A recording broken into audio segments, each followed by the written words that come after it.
तो guys last session में हम लोगों ने बात किया था स्ट्रिंग के मेथड्स की, और स्ट्रिंग के मेथड्स बहुत इंपॉर्टेंट हैं स्ट्रिंग मैनिपुलेशन करने के लिए। ठीक है, हमने कुछ टास्क वगैरह भी आपको शायद दिया था, तो ये सब स्ट्रिंग मैनिपुलेशन के अंदर आते हैं। ठीक है, तो स्ट्रिंग को किस तरीके से मैनिपुलेट किया जाए इसके लिए हम स्ट्रिंग के मेथड पढ़ते हैं, जिसमें हम लोगों ने 9 मेथड देखा था स्प्लिट तक। अब हम लोग इसी जर्नी को आगे बढ़ाएंगे और भी मेथड वगैरह जो हैं उसको देखते हैं। तो आज डे 50 में हम लोग शुरू करते हैं अपना 10वां मेथड, जो कि है हमारा गेट बाइट्स। ठीक है, गेट बाइट्स एक बहुत इम्पॉर्टेंट मेथड है। समझ लीजिए कि गेट बाइट्स मतलब जो बड़ी प्रॉब्लम स्ट्रिंग से रिलेटेड आती हैं उनमें गेट बाइट्स बहुत हेल्प करता है और आसान बना देता है स्ट्रिंग की प्रॉब्लम को सॉल्व करना। ठीक है, तो इससे पहले कौन कौन से मेथड हुए हैं एक बार देख लें हम। इक्वल्स, इग्नोर केस, एंड्स पे, चलो ठीक है। तो ठीक है, बात करते हैं गेट बाइट्स की। गेट बाइट्स मेथड है, इसका रिटर्न टाइप है बाइट एरे। ठीक है, इसका रिटर्न टाइप क्या है? Byte array. इसका मतलब कि हम जब गेट बाइट्स मेथड फायर करेंगे तो हमें बाइट एरे मिलेगा। ये करता क्या है? बहुत आसान काम है। ये हमारे स्ट्रिंग के हर एक कैरेक्टर की यूनिकोड वैल्यू प्रोवाइड करता है। जैसे ए का 97, बी का 98, अपर केस में ए का 65। तो अब हर एक कैरेक्टर का जब यूनिकोड मुझे ये देगा, तो भाई इतने सारे यूनिकोड एक वेरिएबल में स्टोर करने के लिए वो वेरिएबल एरे टाइप का बनाना पड़ेगा। इसीलिए गेट बाइट्स का रिटर्न टाइप जो है वो बाइट एरे है। बाइट क्या है? डेटा टाइप है, बाइट एरे। ठीक है, बाइट बी। एंड इसको हम क्या कर लेते हैं? सिस आउट कर लेते हैं। एंड यहाँ से हम देख पाएंगे कि सॉरी, इसे बी से तो नहीं देख पाएंगे, हम इसको बी ऑफ 0 कर लेते हैं। देखिए, बी ऑफ 0। तो आप देखेंगे कि इस ए का यूनिकोड 97 मिलेगा। और आपको पूरा देखना है तो आप ऐसा कर सकते हैं, फॉर ईच लूप लगा दीजिए एंड निकालना है बी से, मिलेगा बाइट एलिमेंट। ठीक है, एंड सस आउट कर लीजिए आप एलिमेंट को। तो ये एक तरीका है। ठीक है, इससे आप पूरे के पूरे बाइट्स को निकाल सकते हैं। हमने इससे पहले एक प्रॉब्लम सॉल्व किया था जिसमें हम लोगों ने बाइट्स वगैरह निकाले थे। मुझे याद नहीं आ रहा है कहाँ पे किया था हम लोगों ने, बट किया है, शायद एरे वैरे में किया है, कहाँ किया है याद नहीं आ रहा है। मतलब जहाँ भी आपको, मान लो कि आपके पास ये स्ट्रिंग है। अब इस स्ट्रिंग में आपको चेक करना है कि कोई अल्फ़ाबेट तो नहीं, सॉरी कोई स्पेशल सिंबल तो नहीं है। तो आपको सिर्फ अल्फ़ाबेट मान लो फिल्टर करना है, तो हम बाइट एरे बना करके इस बाइट एरे को इटरेट कर देंगे और कंडीशन लगा देंगे कि जब भी बी की वैल्यू 65 से 90, 65 से 90 और 97 से 122 हो, उसी केस में हम उस यूनिकोड को कैर में टाइप कास्ट करके प्रिंट करा देंगे। समझ में आ रहा है जो हमने बोला अभी? ये करवाया था ना ऐसे फिल्टर करने वाला कुछ कहीं पे? क्यों भाई? ये देखो, ये वाला यहाँ पे फिल्टर करने वाला था, यहाँ पे हमने कराया, देखो मिल गया। तो अब ये जो हमने फिल्टर किया था, इसमें हमें मार लूप वगैरह लगाना पड़ा, कैरेट ऑफ आई, ये सब करना पड़ा। यही सेम प्रॉब्लम को हम और आसान बना सकते हैं, किससे? बाइट एरे से। क्योंकि हमें बाइट एरे मिल गया, तो अब हम सिर्फ वही बाइट एरे को प्रिंट कर देंगे, एफ लगा देंगे। हम लोग कि अगर बी की वैल्यू, क्या है, 65 से लेके लेस देन है, इक्वल टू 90 तक है, और ठीक है, और लगा देंगे इसमें, इसको ब्रैकेट कर लेते हैं। और बी की वैल्यू, नॉट बी की वैल्यू, ELM की वैल्यू ना, एलिमेंट की, बी तो एरे है, और एलिमेंट की वैल्यू अगर मेरी 97 से लेके, ठीक है, 97 से लेके 122 है, ठीक है, 97 से लेके 122 है, तभी एलिमेंट प्रिंट करो, बट उसको क्या करो, टाइप कास्ट कर दो कैर में, ठीक है। तो इसमें आप देखोगे कि स्पेशल सिंबल प्रिंट नहीं होगा, बाकी सब प्रिंट हो जाएगा। सी एक मिनट यार, स्पेशल सिंबल क्यों आ गया, कुछ गलती हो गई क्या? लेस देन नहीं होगा ना, ये मैंने गलत लिख दिया है, 65 या 65 से बड़ा ना, और 90 से छोटा, 97 या 90 से बड़ा, 122 से छोटा, ठीक है।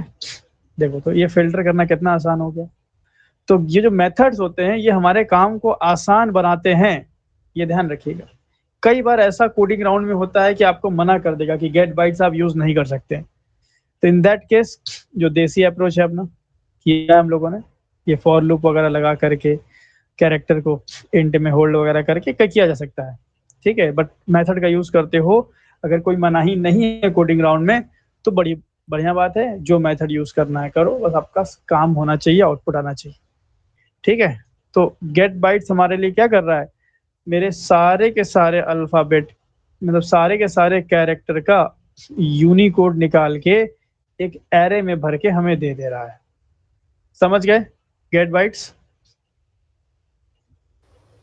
Yes sir. बताइए। चलो ये क्लियर है। चलो दो और मेथड हम देख लेते हैं, नंबर 11 और नंबर 12। इन दोनों को हम साथ में देखते हैं, नंबर 11 और 12 बड़े इंपॉर्टेंट मेथड है।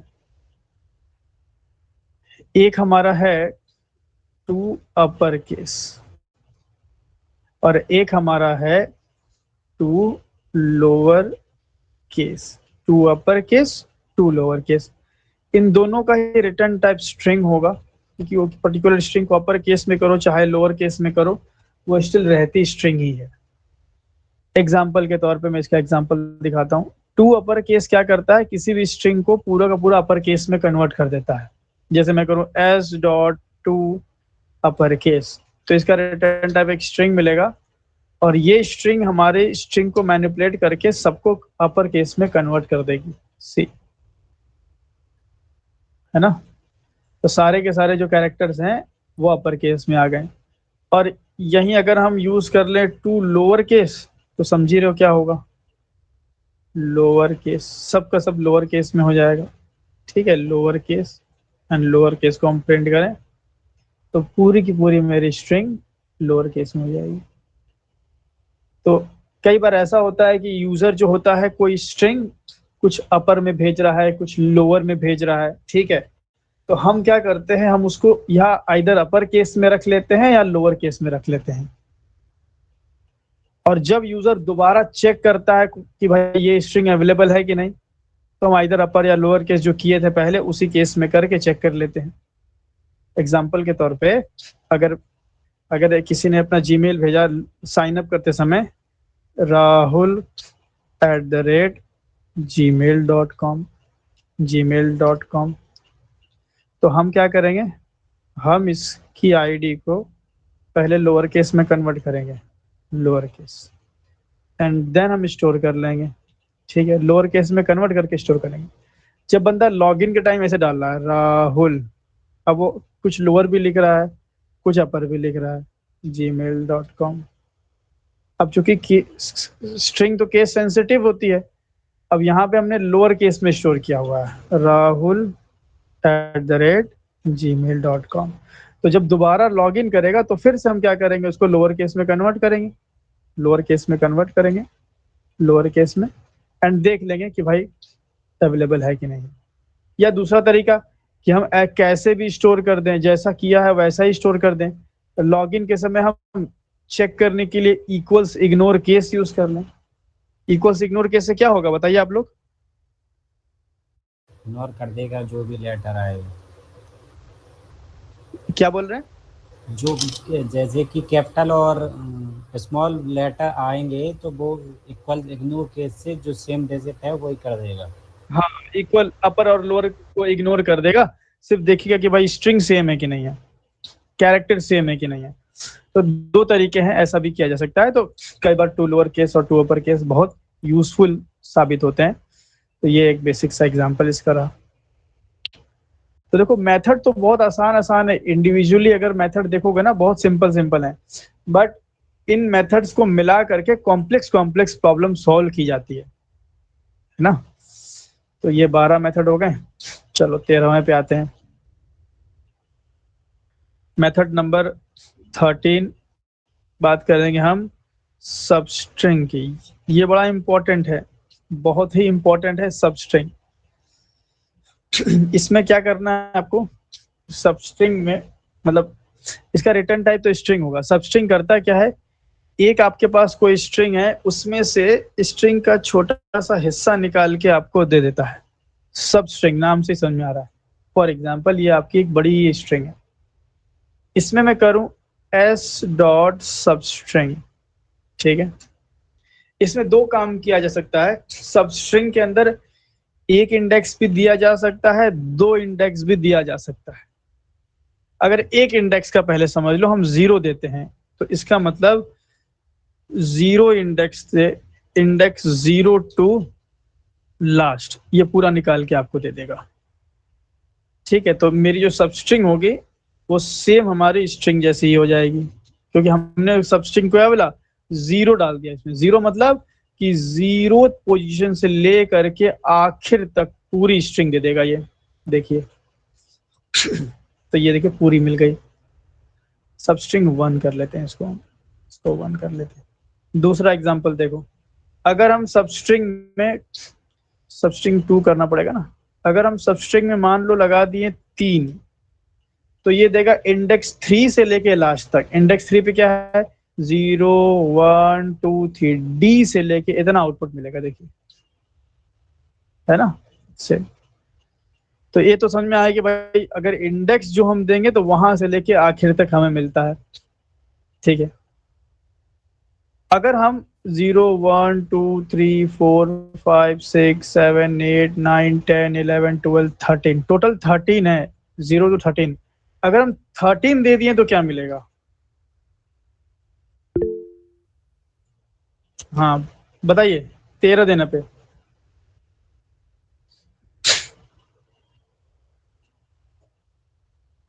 0 दिए तो 0 टू लास्ट, 3 दिए तो 3 टू लास्ट, और आखिरी दे दिए तो आखिरी टू लास्ट। अब आखिरी खुद लास्ट है तो एक कैरेक्टर मिलेगा क्यू। समझ गए ना। अच्छा, किसी कुछ डाउट है तो पूछ लीजिए। और सर कुछ नहीं डालेंगे तो? कुछ नहीं डालेंगे तो एरर आएगा, क्योंकि सबस्ट्रिंग मेथड में कुछ न कुछ तो डालना पड़ेगा आपको। ये एरर आ गया।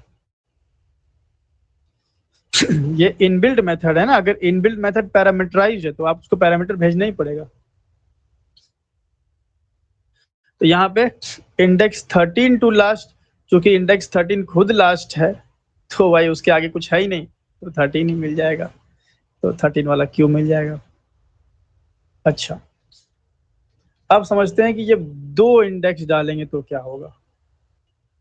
ठीक है, देखो जैसा मेथड बना है वैसे ही हम लोग यूज कर सकते हैं। अगर मेथड, अच्छा ये एक बात बताओ कि सबस्ट्रिंग में हम ऐसा डाल पा रहे हैं 1,2, सबस्ट्रिंग में 2 डाल रहे हैं, इसका मतलब 2।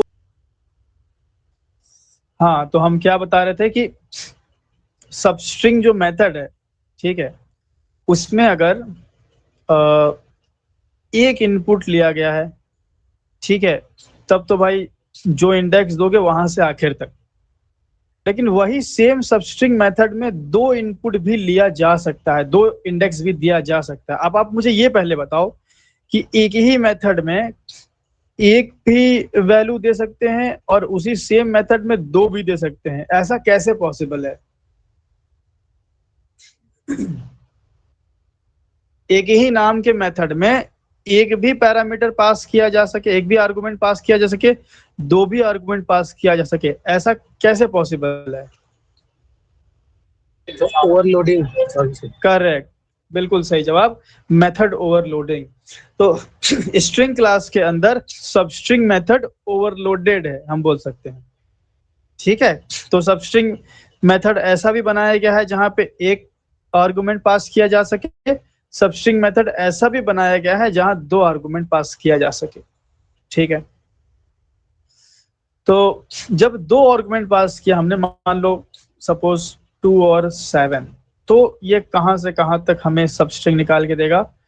From index 2 to index not 7 बल्कि 6। मतलब जब हम 2 इंडेक्स देते हैं तो आखिर वाले इंडेक्स से एक कम तक मिलता है, तो 2 से 6 तक मिलेगा सबस्ट्रिंग 4। और देखा जाए 0 1 2 तो सी से मिलेगा 2 3 4 5 6, तो सी से एक्स तक मिलना चाहिए। ठीक है, कंसेप्ट के हिसाब से देखो सी से एक्स तक। तो ये आपको ध्यान देना है कि जब 2 इंडेक्स दोगे तो पहला वाला तो इंक्लूडेड होगा, बट लास्ट वाले से एक पहले तक मिलता है। इस हिसाब से, इस कंसेप्ट के हिसाब से आप मुझे बताओ कि अगर मैं 2 डालूं, ठीक है, और यहाँ पे 3 डालूं, 2 और 3, तो कौन सा मिलेगा हमें? सी मिलेगा सर। क्या मिलेगा? ओनली सी। 2 से लेके 3 तक नहीं, बल्कि 2 से 3 माइनस 1, तो 2 से 2 ही मिलेगा। तो यहाँ पे हमें देखिए एक कैरेक्टर मिलेगा। अब मान लो हमने 2 से 2 ले लिया, 2 से 2 ले लिया, तो अब यहाँ पे आप देखेंगे कि C D Z A X पूरा का पूरा आ गया, है ना। 2 से 2 सेम आपने ले लिया, तो आपको सेम नहीं लेना है, अदरवाइज ऐसा आपको मतलब बिहेवियर मिलेगा। इसमें देख के आपको क्या लगेगा कि अरे यार 2 से 2 मिलना चाहिए, पर 2 से 2 आपको नहीं मिलेगा। तो ध्यान दीजिएगा कि इस तरह से आपको इसमें कैलकुलेशन नहीं लगाना, हमेशा इन दोनों कैरेक्टर को अलग अलग रखिए सही से समझने के लिए इसको। तो 2 से 3 कर सकते हो, 2 से 9 कर सकते हो, 2 से 6 कर सकते हो। ध्यान रखना कि अब 2 से 600 मत कर देना, ठीक है। 2 से 600 नहीं कर दे, एक्सेप्शन आ गया, array index out of bounds exception. तो हम 2 से 7 वाला या 2 से 3 कर सकते हैं, तो ये हमें बेहतर आउटपुट मिलेगा। ठीक है, समझ में आ गया? बताइए, है ना। तो ये इसको हम लोग बोलते हैं सबस्ट्रिंग। ठीक है, ये सबस्ट्रिंग हो गया हमारा, और इसको हम ऐड कर लेते हैं नोट्स में। आउटपुट भी ऐड कर लेते हैं, सही रहेगा। आउटपुट भी हम उठा लेते हैं, यहाँ से लेके यहाँ तक।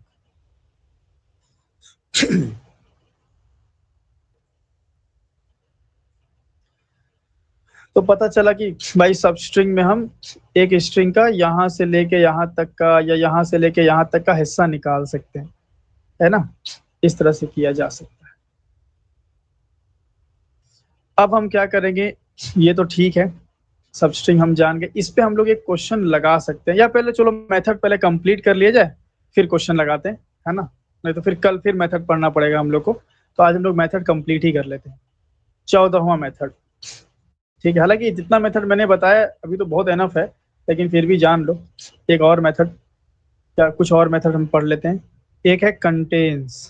कंटेन्स, इसका रिटर्न टाइप है बूलियन। मतलब ये आपको बताएगा कि आपकी स्ट्रिंग में पर्टिकुलर स्ट्रिंग कंटेन करती है कि नहीं करती है। फॉर एग्जाम्पल इसी स्ट्रिंग का एग्जाम्पल ले लो, एस डॉट कंटेन्स, और मैं बोलूँ कि ए सी, बताइए ट्रू आएगा कि फॉल्स आएगा? अरे कॉन्केट कर दिया क्या यार, कंटेन्स करना था, कंटेन्स। अब बताइए ए सी कंटेन करता है कि नहीं करता है, ट्रू या फॉल्स? ट्रू। ए और सी साथ में नहीं है तो फॉल्स। हाँ, साथ में नहीं है, इसलिए फॉल्स देगा। तो ये पूरी की पूरी होल स्ट्रिंग को चेक करेगा ना, पूरी की पूरी होल स्ट्रिंग को कि है कि नहीं है। अगर मान लीजिए आपने कर लिया ए बी सी, तो ये ए बी सी है तो ट्रू आएगा। तो ये सिंपल सा मेथड है बिल्कुल, ठीक है। चलो ये भी ऐड कर लेते हैं। ये हो गया कंटेन्स आपका। इसी तरह हमारे पास और भी मेथड हो सकता है, जैसे इंडेक्स ऑफ की बात कर लेते हैं, ठीक है। इंडेक्स ऑफ 15वां कंटेन्स तो ठीक है, ठीक है। 15वां बात कर लेते हैं हम इंडेक्स ऑफ की। इंडेक्स ऑफ का ऊपर केस में होना चाहिए of and return type int. इसका भी सिंपल सा काम है कि पर्टिकुलर कैरेक्टर का इंडेक्स देता है, जैसे एस डॉट इंडेक्स ऑफ, मैं इंडेक्स ऑफ निकालना चाहता हूं बी, ठीक है। एक मिनट, इंटेंड नहीं यार, इंडेक्स ऑफ, तो बी का इंडेक्स कितना है भाई, 0 1, तो ये मुझे 1 दे देगा। तो अगर किसी पर्टिकुलर आपको कैरेक्टर का इंडेक्स निकालना है तो यू कैन यूज दिस 0 1। हाँ, इसमें एक बात आप ध्यान रखिएगा, जैसे मान लीजिए कि हमने ए बी सी बी फिर से लिया है, अब बी 2 बार ऑकर हो रहा है, 1 पे भी एंड 3 पे भी, तो ये फर्स्ट ऑकरेंस आपको देगा। ये ऐसा नहीं कि फिर लास्ट या हर सारा नहीं देगा, सिर्फ फर्स्ट ऑकरेंस देगा बी आपको। अगर आपको चेक करना है कि इस स्ट्रिंग में बी कौन कौन से इंडेक्स पे है तो कर सकते हैं। चलो ये टास्क ही ले लो, यहाँ पे इंडेक्स ऑफ से तो फर्स्ट ऑकरेंस बताएगा। आपका टास्क है कि find all the index of B. कैसे करोगे बताओ? इतने सारे मेथड हमने आपको बताए हैं, कुछ ना कुछ तो जुगाड़ लग ही जाएगा।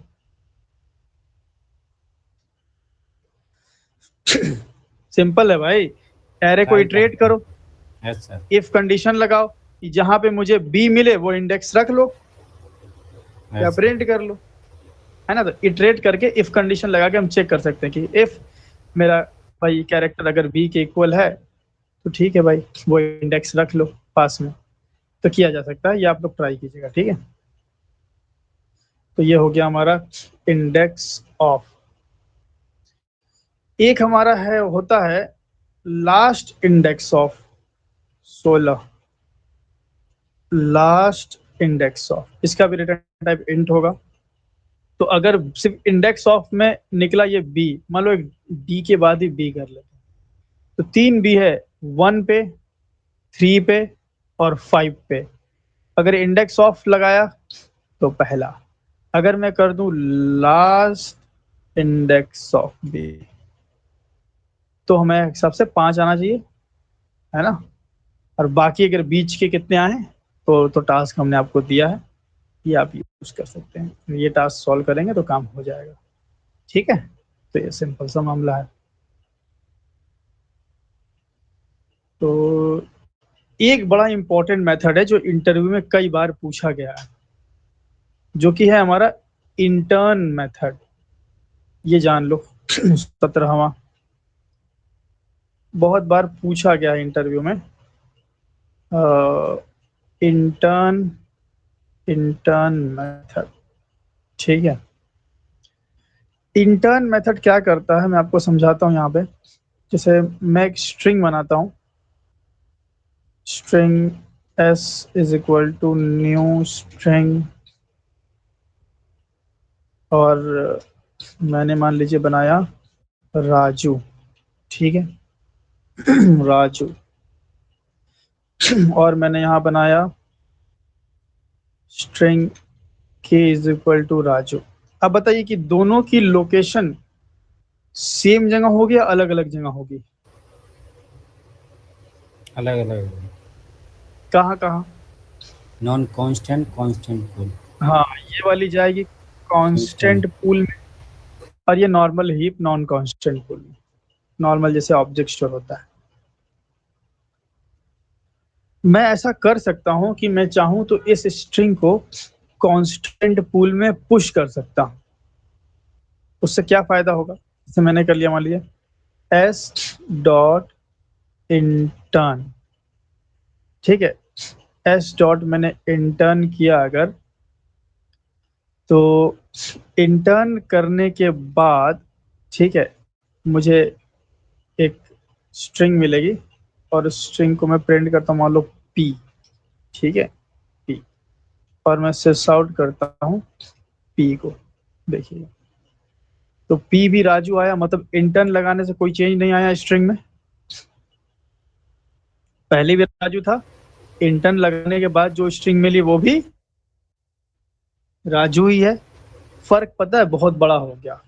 फर्क ये हो गया कि ये जो आपकी स्ट्रिंग थी राजू, इसको आपने नॉन कांस्टेंट पूल से कांस्टेंट पूल में पुश किया। जब आपने कांस्टेंट पूल में ये वाली स्ट्रिंग को पुश किया तो क्या कांस्टेंट पूल में राजू पहले से था? Yes sir.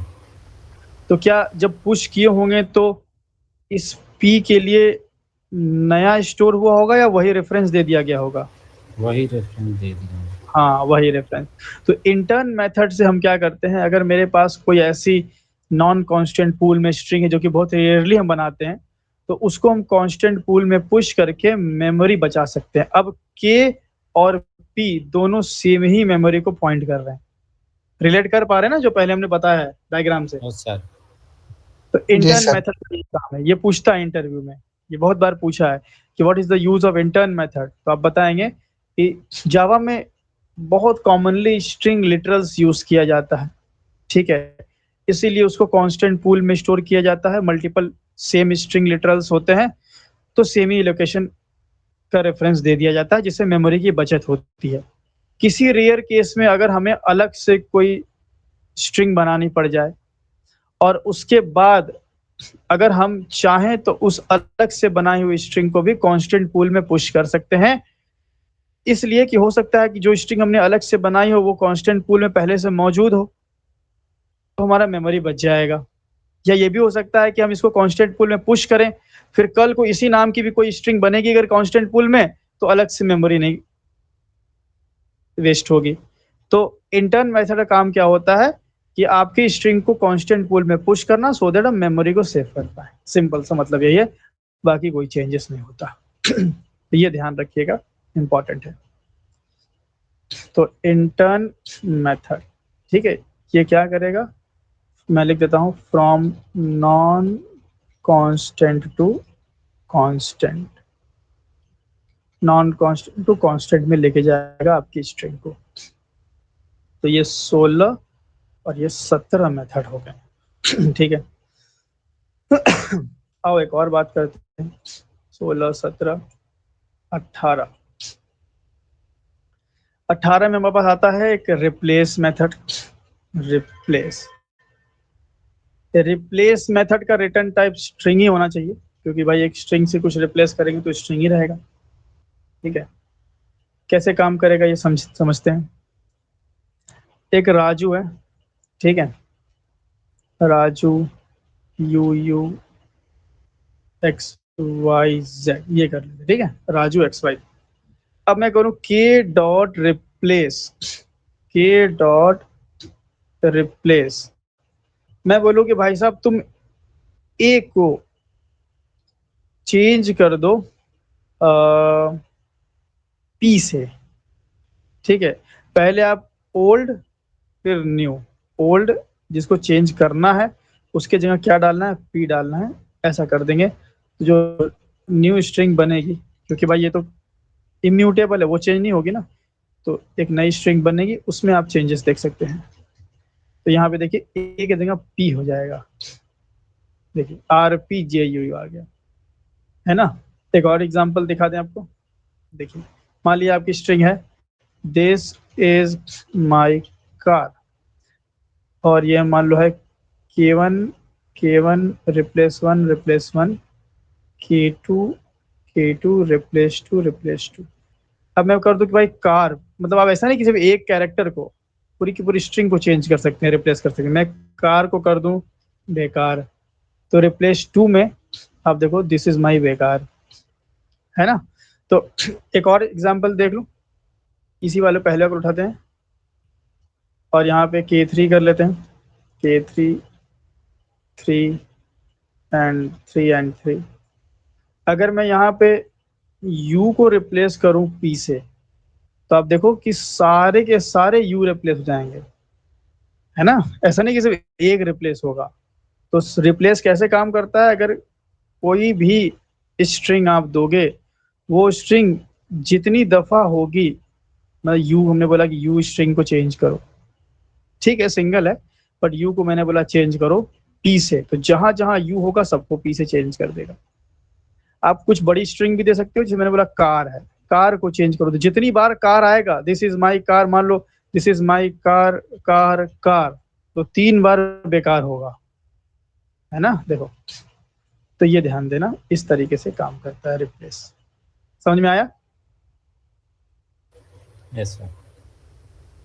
तो ये मेथड है, आसान आसान है सारे मेथड, कोई इसमें बहुत बड़ा रॉकेट साइंस नहीं है। ठीक है, ये हो गया। देन सिंपल सा मेथड की हम बात कर लेते हैं ट्रिम मेथड, जो कि कई बार काम आता है, बहुत बहुत यूजफुल मेथड है ये। कई बार ऐसा होता है ना कि जैसे हम लॉग इन करने गए कहीं पे, तो मेरा आईडी है मान लो इट्स कोड हंट, तो मैं गलती से मान लो कहा कि स्पेस ले लिया, तो मेरा इस कोड हंट @gmail.com, मतलब भरने वाला डब्बा इतना बड़ा है, यहाँ शुरू है, यहाँ से लेके इतना बड़ा है, तो मैं ऐसे लिखना चाहिए था ना एकदम यहाँ से शुरू से, पर हमने गलती से शुरू में कहा 2 स्पेस डाल दिया और लास्ट में भी 1-2 स्पेस डाल दिया। तो अब एक्चुअल में अगर देखा जाए तो हमने सिर्फ ये स्ट्रिंग भेजी या इसके साथ कुछ स्पेस भी भेजा? स्पेस भी भेजा, और space as a string count होता है। तो हम क्या कर सकते हैं, आजू बाजू के स्पेसेस को ट्रिम कर सकते हैं। अगर जो गलती से लिए, मान लो ये है मान लो, ठीक है, बीच के स्पेस को नहीं, आजू बाजू के स्पेस को, तो मैं कर सकता हूँ k1.trim। कई बार ऐसा होता है कि जो यूजर होता है वो गलती से शुरू में या लास्ट में एक स्पेस ले लेता है, तो हम कहेंगे ठीक है कितना भी स्पेस लेना ले लो, हम ट्रिम कर देंगे, पहले ट्रिम कर देंगे तो एक्चुअल जो उसकी स्ट्रिंग है वो हमारे पास आ जाएगी। इसके बीच में स्पेस है तो ठीक है, उसने इंटेंशनली लिया होगा, हम ये मानेंगे, बट ये वाले स्पेसेस तो अनइंटेंशनली कई बार आ जाते हैं, तो ट्रिम कर दो। ट्रिम करने के बाद आपके पास ट्रिम स्ट्रिंग जो बनेगी उसमें ये स्पेस नहीं रहेगा, देखो दोनों साइड से स्पेस को ट्रिम कर दिया इससे, है ना। तो ये भी यूजफुल मेथड होता है जो हम रियल वर्ल्ड में काम करते हैं। तो चलो ट्रिम को भी ऐड कर लेते हैं। तो ये आसान आसान मेथड बिल्कुल थे। लास्ट मेथड की हम बात करेंगे, 20वां कंपेयर टू मेथड, बड़ा इंपॉर्टेंट मेथड है, और कंपेयर टू का रिटर्न टाइप है एंड। ठीक है, ये हमारी 2 स्ट्रिंग को कंपेयर करता है लेक्सिकोग्राफिकली।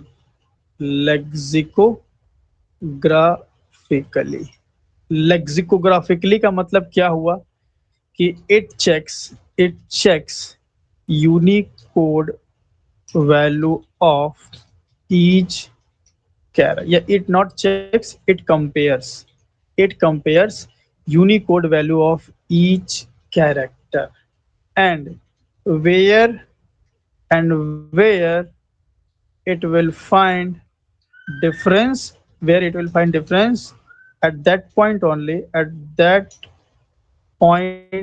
only this method returns the difference। क्या मतलब हुआ, मैं एग्जाम्पल के तौर पर समझाता हूँ तो आपको समझ में आ जाएगा जो मैंने लिखा है। जैसे फॉर एग्जाम्पल एक एग्जाम्पल लेते हैं, ABCDEFGH, ठीक है, ये है K1, और एक दूसरी स्ट्रिंग है K2, वो है ABCD की जगह है E मान लो, या E नहीं, G मान लो, ये है। अब मैंने किया K1 dot compare to, K1 से मैं कंपेयर कर रहा हूं किसको, K1 से मैं कंपेयर कर रहा हूं K2 को, ठीक है, और ये हमें मिला कंपेयर टू। अब इसका आउटपुट आप देखोगे तो आपको समझ में आएगा कि यार ये क्या हुआ। देखो -3, अब ये कैसे आया समझो, जो चीज हमने लिखी है वही चीज बताऊंगा। ये क्या करता है, एक एक कैरेक्टर को कंपेयर करता है। अब ए का बताइए यूनिकोड कितना, 97, और इसका 97, तो K1 K2 से कंपेयर हो रहा है, तो एक कैरेक्टर इसका उठाएगा, एक कैरेक्टर इसका उठाएगा, देखेगा दोनों सही है, अगर सही होगा तो आगे बढ़ेगा, फिर बी को कंपेयर किया, सही है, आगे बढ़ा, सी किया, सही है, आगे बढ़ा। जहां डिफरेंस मिला, जहां डी है यहाँ डी नहीं, जहां डिफरेंस मिला, ये मैंने बोला है कि if it compares Unicode value of each character 1 by 1 and where it will find difference, जहां जैसे इसको डिफरेंस मिले, जैसे इसको डिफरेंस मिला, तो अब इन दोनों में कितना डिफरेंस, डी का आस्की कितना ना, यूनिकोड कितना, ए 97 जोड़ेगा तो 97 90 90 100 100, डी का 100 हो जाएगा, है ना। Yes sir. और जी का A B C D E F G 97 98 99 100 1 2 3 103, yes sir. इसका 103, ठीक है। अब हम कंपेयर करा रहे हैं K1 को K2 से, तो K1 D और G में D का 100 और इसका 3, तो 100 माइनस 103 कितना आया, -3, वही आउटपुट आएगा, ठीक है। इसको बोलते हैं लेक्सोग्राफिकली दो स्ट्रिंग को कंपेयर करना। और ये बड़ी अच्छी चीज है कि कंपेयर टू से आप चेक भी कर सकते हैं दो स्ट्रिंग इक्वल है कि नहीं। अगर हमारे पास डी ही होता तो भाई कहीं भी कुछ भी नहीं पकड़ में आता, कोई कहीं डिफरेंस नहीं मिला। अगर कहीं डिफरेंस नहीं मिलेगा तो कंपेयर टू विल रिटर्न 0। देखो 3 चीजें रिटर्न करता है, 0 if both strings are equal, ठीक है, if both strings are equal, negative number if first strings character is less than second, भाई पहला कम है दूसरा ज्यादा है। फॉर एग्जांपल पहले का 100 है दूसरे का 103 है तो निगेटिव नंबर मिलेगा। वहीं अगर ऐसा हो, पॉजिटिव कब मिलेगा, if first strings character is greater than second, तो पॉजिटिव मिलेगा। फॉर एग्जांपल अगर मैं यहाँ जी कर लूं और यहाँ पे क्या कर लूं, डी कर लूं, तो +3 मिलना चाहिए, समझ गए ना। तो इस तरीके से ये कहा, तो यही मैंने यहाँ लिखा है कि where it will find difference at that point only this method returns the difference, कितना डिफरेंस है वो रिटर्न करता है। तो ये बड़े काम की चीज होती है जब आप ये देखना चाहते हैं कि आपके पास दो स्ट्रिंग है और वो यूनिकोड वैल्यू के हिसाब से क्या एग्जैक्टली सेम है कि नहीं है। अगर सेम नहीं है तो हम ये जानना चाहेंगे कि यूनिकोड के हिसाब से छोटी कौन सी है। अब K1 को कंपेयर किया K2 से तो बस अब कौन सा भाई निगेटिव वैल्यू आई, मतलब K1 छोटा है। पॉजिटिव नंबर आता तो हम समझते कि K1 यूनिकोड के हिसाब से बड़ा है। समझ में आ गया सबको। Yes sir. तो ये रहा हमारा पूरा स्ट्रिंग का मेथड, ठीक है। A20 मेथड पे आपकी कमांड हो गई ना, तो आप स्ट्रिंग के किसी भी तरह के सवाल को टैकल कर सकते हो, ठीक है। तो ये 20 मेथड मैं अभी आप लोग का टेस्ट पेपर भी बनाऊंगा, रमजान की वजह से थोड़ा सा टाइम नहीं मिल पाया हमें, नहीं तो बनाएंगे तो फिर ये सब मेथड हम उसमें पूछेंगे ना, तो अच्छे से इस पे आपकी कमांड होनी चाहिए।